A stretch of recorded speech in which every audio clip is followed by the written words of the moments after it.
Hello everyone, in this video I'm going to show you how to disallow app installing on your iPhone. So if you're the type of person that wants the privacy and you don't want anybody to install any unwanted app on your phone without your consent, this is how you can fix that or set that on your iPhone. So we're going to set it up now by just opening your settings.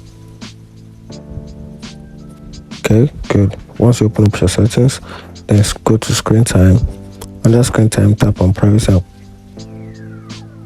content and privacy restriction, then scroll all the way down.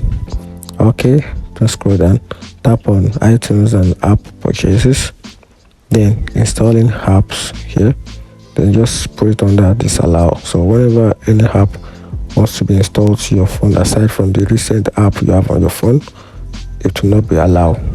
So just tap on disallow, and that is how to set up